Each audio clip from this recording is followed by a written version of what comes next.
What's up, PVO squad? It's your boy Super Son, and I am back again with another video. As you could tell by the title and the thumbnail, this video is pretty much letting you guys know what truly happened with the Coyote swap. So, as y'all know, PCP Allen over at PCP Garage was supposed to Coyote swap Star. And at the beginning, he did work on my car. He did the full suspension after I bought it. He did the 5-lug conversion, and he was solid with me. Never gave me any problems or anything.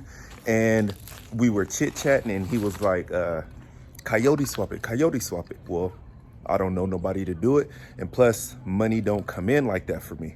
He was like, all right, well, let's piece it together. Start off with the motor. That lets me know you're serious, and we'll go from there. So that's when I sold the T-top Camaro and I bought the Gen 2 Coyote. And over the years over a year's period, I bought everything I needed for the Coyote. And I took the motor out of Star and I sold it. And that's when my boy Eddie and I sprayed the engine bay white, because my original plan was to spray the engine bay white, get the Coyote swap done, and then the whole car was going white, and the wheels were going to be bronze to match the engine bay pieces, which you already knew that. So I did that, and that's when things got a little iffy. So I sprayed the engine bay white, and I'm trying to keep my plan and my build a secret, no matter who it is or no matter what. So I was saying, oh no, I'm gonna keep the red car with the white engine bay. Who would do that? Come on now. So the whole plan was to go white, and then he started coming up with excuses. Well, this car comes first and then you'll be next. So I gave him $1,000 deposit. Like, here, like, I'm serious. I have everything I need beside the drive shaft and the X pipe, and then everything else was complete. So I gave him the $1,000 deposit, and it's just over the amount of time, he stopped posting, he stopped DMing me, and then out of nowhere, he DMs me and was like, hey, I'm having this surgery on my leg, and I'm gonna be down for a little bit. And I was like, all right, cool, well, take your time, man, heal, let me know when you're ready. He was like, all right, well, I'm just giving everybody back their deposits because I don't feel right holding their money, which I understood that. And I was like, all right, cool. So he came, he dropped my deposit off, and everything was good.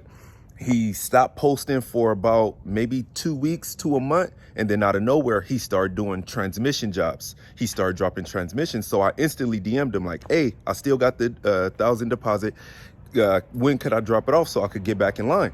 And he was like, all right, well, I'm not doing no major jobs like that. I'm only doing transmissions. And I'm like, all right, well, for somebody to be having surgery and to not have a transmission jack, for you to do a transmission job, that's not a small job. So I'm like, all right, cool.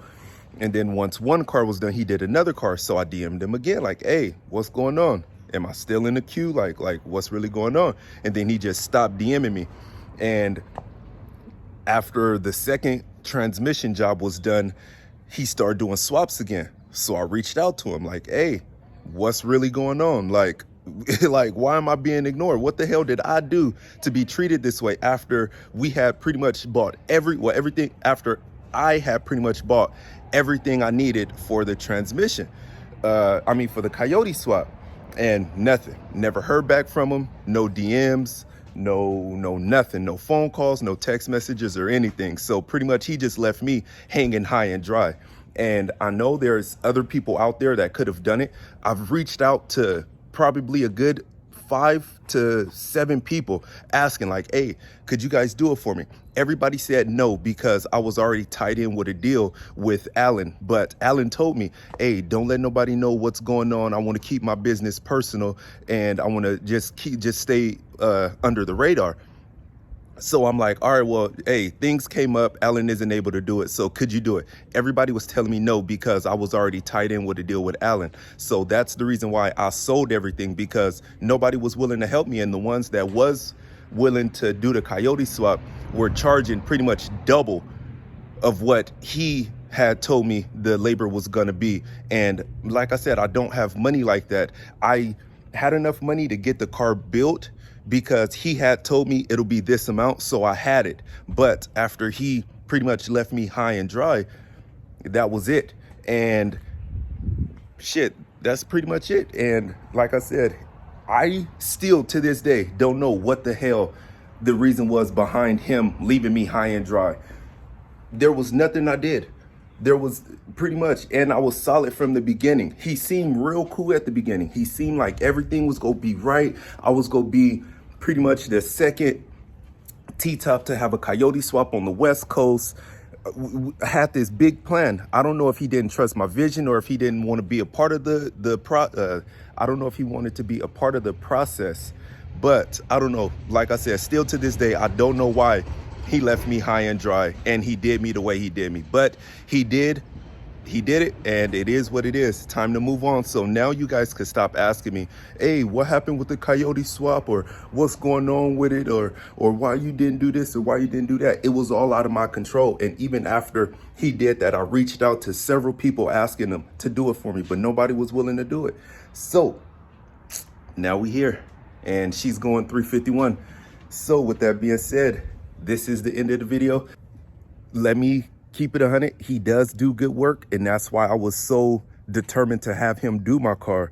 But I don't trust nobody. If it's not Fox Body 209, Jew David, Leach Motorsports, they're not touching my car. Everybody's asking, well, why am I sending the car all the way to Oklahoma to get built? I don't trust nobody.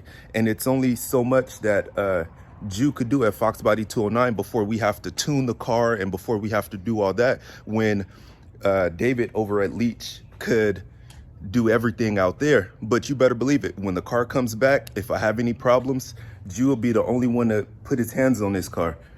And that's a fact. I don't trust nobody no more. I found my solid circle. I found the real ones, and I ran into a couple fake ones. But you know what? It's all a part of the process when you're building a car. It seems like everybody's in competition with one another, when if we were all to just come along each other and help each other out and build these cars together, we would have an amazing car show, an amazing fleet. But everybody rather be in competition and shine single-handedly instead of shining together. So you already know the movement. PVO is on the rise, and ain't nothing gonna stop me. It did slow down the process, and it did even stop at one point, but nothing will stop me. PVO is going to continue to rise. We go continue to grow and go to the top. And hey, this is the end. So make sure you like, comment, subscribe, turn on all post notifications so you get notified every time your boy posts a video. And most importantly, I want to say thank you for taking time out of your day to watch me. I'm out. Peace.